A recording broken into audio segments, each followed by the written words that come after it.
எனவே கடந்த முறை இப்படிதான் ஒரு நாடகத்தை அரங்கேற்றினாங்க. அது எங்களுடைய தேர்தல் அறிக்கையில் இடம்பெறும் சொல்லி 525 அறிவிப்புகள் வெளியிட்டோம். அதோட கல்விக்கடன் மாணவர்கள் தேசியமயமாக்கப்பட்ட வங்கிகள் 1 கிலோ சர்க்கரைக்கு 2 கிலோ சர்க்கரை போடுறாங்க. டீசல் பெட்ரோல் விலையை குறைக்கிறாங்க கூட இன்னும் இது வரைக்கும் நிறைவேற்றல.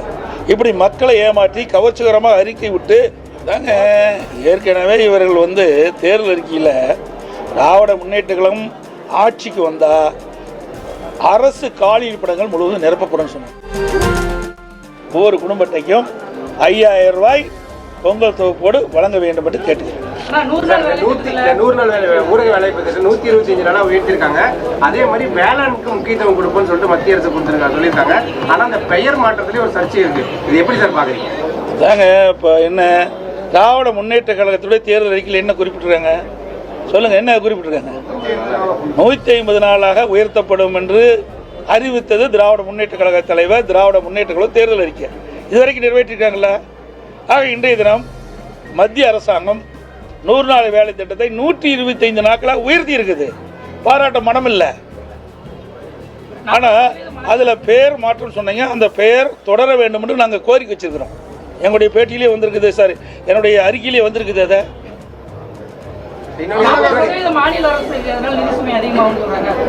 அது எங்கே வாதாடணும்? எதுக்கு நாடாளுமன்றம் இருக்கிறாங்க? நான் பல முறை ஊடகத்தை வேலையில் பத்திரிகை எழுதுறேன். நாடாளுமன்றத்தில் வாதாட வேண்டியது நாடாளுமன்றத்தில் வாதாடணும். அதுக்கு தானே தமிழ்நாட்டில் திராவிட முன்னேற்ற கழகம் மற்றும் கூட்டணி கட்சியை சேர்ந்தவர்கள் 39 நாடாளுமன்றத்தில் இருக்கிறாங்க. ஆக நாடாளுமன்றத்தில் இதை பிரச்சனை எழுப்ப வேணும். மாநில அரசுக்கு சில நிதி பிரச்சனை ஏற்படுது என்று நாடாளுமன்றத்தில் தெரிவிக்க வேணும். நாடாளுமன்றத்தில் அவர்கள் முழுமையான அழுத்தம் கொடுக்கல. இதே நான் ஏற்கனவே பல முறை சொல்லிட்டேன். அனைத்து இந்திய அண்ணா திராவிட முன்னேற்ற கழகம் பாரதிய ஜனதா கூட்டணியில் அங்கம் வைக்கின்ற பொழுது காவிரி நதிநீர் பிரச்சனை உச்சநீதிமன்றத்தில் தீர்ப்பளிக்கப்பட்டது. அந்த தீர்ப்பை அமுல்படுத்த காலதாமதம் செய்தது மத்திய அரசு. அப்பொழுது உடனடியாக உச்சநீதிமன்ற தீர்ப்பை நடைமுறைப்படுத்த வேண்டும் என்று சுமார் 22 நாட்கள் நாடாளுமன்றத்தை ஒத்தி வைத்தோம். இது அதிமுகவுடைய சாதனை. தமிழ்நாட்டு மக்களுடைய பிரச்சனையை தீர்க்க வேணும்னா அங்கே நாடாளுமன்றத்தில் தான் பேசணும். சும்மா வெற்றி அறிக்கை விட்டுட்டு மலுப்பினால பதில் கொடுத்து மக்களை ஏமாற்றக்கூடாது. தமிழகத்தோட கடன் 9 லட்சம் கோடியே 55,000 தாண்டி இருக்கு. இன்னொன்று இந்த நிதியாண்டில் மட்டுமே 65,000 கோடி ரூபாய் வட்டி மட்டுமே கட்டப்பட்டிருக்கு. இது எப்படி பாக்குறீங்க? ஒவ்வொரு ஆண்டும், நீ ஒரு ஆண்டு மட்டும் சொல்லாத, ஒவ்வொரு ஆண்டும் அதற்கு உண்டான கடன் வாங்கினதுக்கு உண்டான தொகையை கட்ட வேண்டும், வட்டி கட்ட வேண்டும், ஒரு பகுதியை திருப்பி செலுத்துவோம். நாங்கள் ஏற்கனவே பல முறை ஊடகத்தின் வாயிலாக, பத்திரிகையின் வாயிலாக, அறிக்கையின் வாயிலாக சட்டமன்றத்திலும் தெரிவித்து விட்டேன். திராவிட முன்னேற்ற கழகம் ஆட்சி வருவதற்கு முன்பாக அவருடைய தேர்தல் அறிக்கையில் குறிப்பிட்டாங்க, தமிழகத்தில் இருக்கின்ற பொருளாதார சூழ்நிலை கருதி அதற்கென்று ஒரு குழு அமைப்பதாக சொன்னாங்க. நிதி மேலாண்மை அமைப்பை ஏற்படுத்த சொன்னாங்க. அமைச்சாங்க, நிபுணர் குழு எல்லாம் போட்டாங்க. அதுக்கு பிறகுதான் கடன் அதிகமாயிட்டு. 73 ஆண்டு காலமாக பல கட்சிகள் தமிழகத்தை ஆண்டன. 2021 வரைக்கும், அது வரைக்கும் பார்த்தீங்கன்னா சுமார் 5,18,000 கோடி தான் தமிழ்நாட்டுடைய கடன். இந்த காலகட்டத்தில் அதுவும் அனைத்து இந்திய அண்ணா திராவிட முன்னேற்ற கழகம் ஆட்சி இருக்கின்ற பொழுது 2011 2021 வரை எந்த ஆட்சிக்கும் ஏற்படாத பிரச்சனைகள்லாம் நாங்கள் சந்தித்தோம். முதல்ல பார்த்தீங்கன்னா கடுமையான வறட்சி. அந்த வறட்சியில் விவசாயிகள் பாதிக்கப்பட்டாங்க, பொதுமக்கள் பாதிக்கப்பட்டாங்க. அதை சரி செஞ்சோம். பிறகு புயல், வெள்ளம், டெல்டா மாவட்டத்தையே கஜா புயல் புரட்டி போட்டுட்டு போயிட்டுது. அதோட தானே புயல், வர்தா புயல் என்று பல புயல்கள் 10 ஆண்டுல அதிமுக ஆட்சி சந்திச்சது. அதையெல்லாம் சரி செய்தோம் அதிமுக ஆட்சி. அதோட கொரோனா காலம் உங்களுக்கு எல்லாத்துக்கும் தெரியும். பத்திரிகையிலிருந்து ஊடகம் வரைக்கும் பொதுமக்களை யாருமே வெளியில் நடமாட முடியாத அளவிற்கு வைரஸ் பரவல். அப்படிப்பட்ட கொரோனா காலத்தில் ஒரு ஆண்டு அரசுக்கு வர வேண்டிய வரி வருவாயில் எதுவுமே இல்லை. அப்போ கூட ஒரு சிறப்பான ஆட்சி கொடுத்தோம். கொரோனாவுக்கு 40,000 கோடி செலவு செஞ்சோம். வருமானமே இல்லாத போது செலவும் செஞ்சோம். பல திட்டங்களை நிறைவேற்றி கொடுத்தோம். உங்களுக்கு நிறைய தெரியும். உங்களுக்கு இன்றைக்கு இந்த 100 ஏரி திட்டம், அத்திக்கடை அவனாசி திட்டம், சேலத்தில் எவ்வளோ உயர்மட்ட பாலம் 10 ஆண்டுகளை நீங்கள் பார்த்தீங்கன்னா அதிமுக ஆட்சியில் தான் ஏராளமான திட்டங்களை கொண்டு வந்து நிறைவேற்றுகிறோம். நல்ல சாலை வசதி, நல்ல பாலங்கள், நல்ல கல்லூரிகள், மருத்துவக் கல்லூரி, சட்டக்கல்லூரி, கலை மற்றும் அறிவியல் கல்லூரி, இப்படி நிறைய திறந்து நிறைய வளர்ச்சி பணிகளை மேற்கொண்டோம். திமுக ஆட்சியில் என்ன செஞ்சாங்க? கடனை மட்டும்தான் வாங்கிட்டு இருக்கிறாங்க. இன்றைக்கு இந்த ஆட்சி நிறைவு செய்கின்ற பொழுது சுமார் 5 லட்சம் கோடி கடன் வாங்கின மாநிலமாக இருக்கு. இந்தியாவிலேயே கடன் வாங்குவதில் முதல் மாநிலம் தமிழ்நாடு. அப்படி திராவிட முன்னேற்ற அரசுடைய திரு ஸ்டாலின் அரசுடைய மிகப்பெரிய சாதனை கடன் வாங்கி இதில் முதல் சாதனை. தமிழகத்தில் வரலாறு காணாத அளவுல தங்கம் விலை உயர்ந்திருக்குது. உலகமுறை தமிழ்நாட்டில் ரொம்ப அதிகமா இருக்குது. அதிமுக ஆட்சி மீண்டும் வர பட்சத்தில் உங்களோட பழைய திட்டமான தாலிக்கு தங்கம் திட்டம் மாதிரி அதாவது தங்கங்கிறது இங்கில்ல சர்வதேச அளவில் நடக்கிறது. அதை நாம விலை நிர்ணயம் பண்றதில்ல. திட்டம் அந்த காலகட்டத்தில் அதிமுக ஆட்சி கொடுக்கப்பட்ட வாக்கு அடிப்படையில் தாலிக்கு தங்கம் வழங்குகின்ற திட்டம் தொடரும் ஏற்கனவே சொல்லிட்டாச்சு. ரயில் கட்டணம் உயர்ந்துன்னு அறிவிச்சிருக்கிறாங்க. அப்போ இன்றைக்கு சூழ்நிலைக்கு தகுந்தவாறு இன்றைக்கு விலைவாசி உயர்வு, எரிபொருள் உயர்வு, அதில் உரிபாகங்களோட உயர்வு, இதையெல்லாம் நமக்கு சம்பள உயர்வு, இதையெல்லாம் கணக்கிட்டு தான் அவ்வப்போது உயர்த்துவாங்க.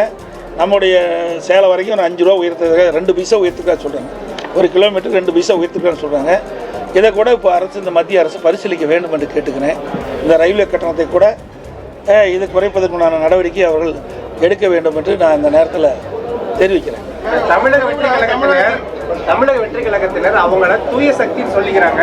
அதற்கு ஒரு சர்ச் பண்ணி அவங்க ஒரு சரக்குகள் இருக்கிறாங்க. அதிமுக அந்த மாதிரி ஏதாவது முன்னெடுப்பு செய்துங்களா? அதாவது ஏற்கனவே கடந்த முறை இப்படி தான் ஒரு நாடகத்தை அரங்கேற்றினாங்க. ஒரு குழு போட்டு ஊராக ஒவ்வொரு மாவட்டமாக போய் மக்களை சந்தித்து மக்களுடைய குறைகள்லாம் நிவர்த்தி செய்வோம், ஆட்சிக்கு வந்து அது எங்களுடைய தேர்தல் அறிக்கையில் இடம்பெறும் சொல்லி 525 அறிவிப்புகள் வெளியிட்டாங்க. இப்போ எத்தனை அறிவிப்புகளை நிறைவேற்றிருக்கிறாங்க? உதாரணத்துக்கு 100 நாள் வேலை திட்டம் 150 நாளாக உயர்த்தணும்னு சொன்னாங்க. உயர்த்தினாங்களா? அந்த 100 நாள் வேலை திட்டத்தில் பணிபுரிகின்ற ஊழியர்களுக்கு சம்பளம் உயர்த்தினாங்களா? இல்லையே. அதோட கல்விக்கடன் மாணவர்கள் தேசியமயமாக்கப்பட்ட வங்கிகள் வாங்கிய கடன் தள்ளுபடி சொன்னாங்க. தள்ளுபடி செஞ்சாங்களா? இல்லையே. அதோட மாதந்தோறும் கேஸ் சிலிண்டருக்கு 100 ரூபா மானியம் கொடுத்தாங்களா? இல்லையே. ரேஷன் கடையில் 1 கிலோ சர்க்கரைக்கு 2 கிலோ சர்க்கரை போடுறாங்க, செய்யலையே. டீசல் பெட்ரோல் விலை குறைக்கினாங்க. 3 ரூபா 5 ரூபா பெட்ரோலுக்கு 3 ரூபா குறைச்சாங்க. அதோட நிறுத்திட்டாங்க. டீசலில் குறைக்கவே இல்லை. இப்படி முக்கியமான பல திட்டங்கள் நிறைவேற்றவே இல்லை. சுமார் 525 அறிவிப்புகளை 4ல் 1 பாக அறிவிப்பு கூட இன்னும் இது வரைக்கும் நிறைவேற்றலை. இப்படி மக்களை ஏமாற்றி கவர்ச்சிகரமாக அறிக்கை விட்டு வாக்குகளை பெற்ற பிறகு, ஆட்சிக்கு வந்த பிறகு கொடுக்கப்பட்ட வாக்குறுதியை காற்றில் பறக்க விட்ட ஒரே அரசாங்கம் திமுக அரசாங்கம். அதுபோல தான் இப்போ அப்படி இருக்கும். அதிமுகவை பொறுத்த வரைக்கும் கொடுக்கப்பட்ட வாக்குறுதி நிச்சயமாக நாங்கள் நிறைவேற்றுவோம். விரைவில் அனைத்து இந்திய அண்ணா திராவிட முன்னேற்ற கழக தலைமை இந்த தேர்தல் அறிக்கை தயாரிக்கின்ற குழு பெயர்கள் அறிவிக்கப்படும். செவிலியர்கள் தொடர்ந்து போராட்டத்தில் ஈடுபட்டு இருக்காங்க. அவங்களை போராட்டம் பண்ணிட்டு இருந்தா கொண்டு வந்து கிளாம்பாக்கத்தில் விடுறது, அதே மாதிரி மறுபடியும் அவங்களை மண்டபத்தில் அடைக்கிறது, இப்படியே தொடர்ந்து ஈடுபட்டு இருக்காங்க. குறிப்பா தேர்தல் அறிக்கையில 10 ஆண்டுக்கு பணிபுரிகிற அனைத்து ஊழியர்களையும் வந்து பணி நிரந்தரம் பண்ணுவோம் தேர்தல் அறிக்கையில குறிப்பிட்டதா சொல்லி தான் அவங்க போராட்டம் பண்றாங்க. இன்னொரு நீதிமன்றம் கொடுத்த தீர்ப்பையும் எதிர்த்து மேல்முறையீடு போயிருக்காங்க. இதை எப்படி பாக்குறீங்க? தாங்க ஏற்கனவே இவர்கள் வந்து தேர்தல் அறிக்கையில திராவிட முன்னேற்ற கழகம் ஆட்சிக்கு வந்தா அரசு காலி இருப்பிடங்கள் முழுவதும் நிரப்பப்படும் சொன்னாங்க. அதாவது அரசு காலி பணியிடங்கள் 3 லட்சம் காலி பணியிடங்கள் இருப்பதாக சுட்டி காட்டினாங்க. அரசு சார்ந்த காலி பணியிடங்கள் 2 லட்சம். ஆக மொத்தம் அரசாங்கத்தின் மூலமாக 5.5 லட்சம் காலி பணியிடங்கள் நிரப்பப்படும் சொன்னாங்க. இது வரைக்கும் நிறைவேற்றிருக்காங்களா?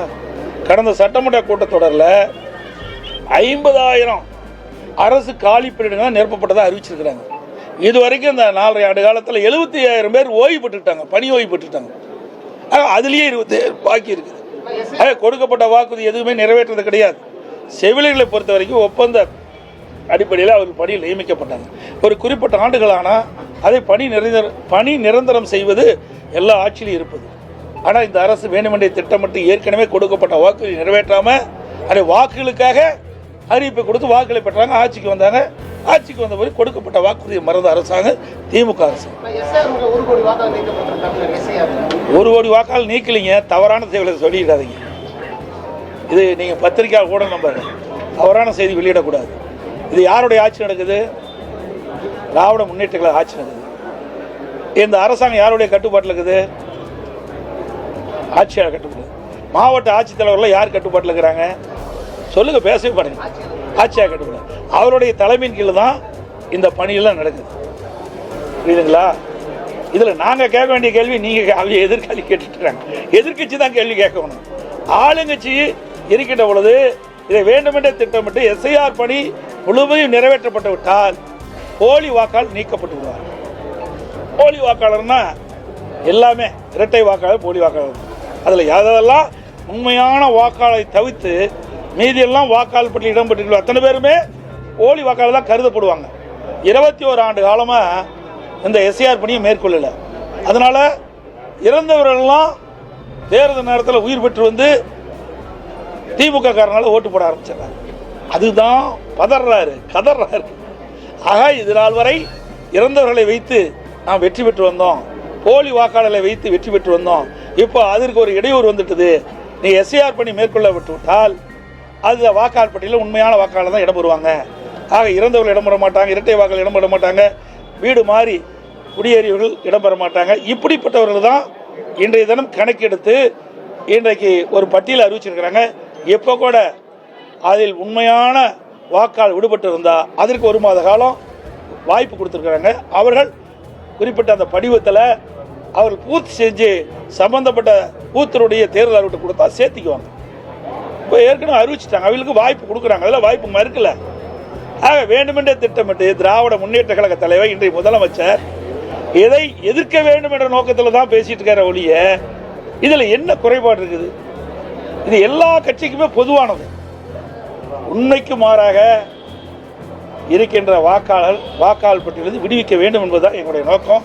உண்மையான வாக்காளர் தான் வாக்காளர் பட்டியல் இடம்பெற்று தேர்தல் நேரத்தில் வாக்களிக்க வேண்டும் என்பது எங்களுடைய நிலைப்பாடு. அதன் அடிப்படையில் இதை வரவேற்கிறோம். சரி, அனைவருக்கும் வணக்கம், நன்றி. சரி, அனைத்து ஊடகங்களுக்கும் பத்திரிகை நிறுவனங்களுக்கும் இனிய தைப்பொங்கல் நல்வாழ்த்துக்கள், இனிய ஆங்கில புத்தாண்டு நல்வாழ்த்துக்கள். நன்றி, வணக்கம். அனைத்து ஊடகங்களுக்கும் பத்திரிகைகளுக்கும் கிறிஸ்துமஸ் நல்வாழ்த்துக்கள்.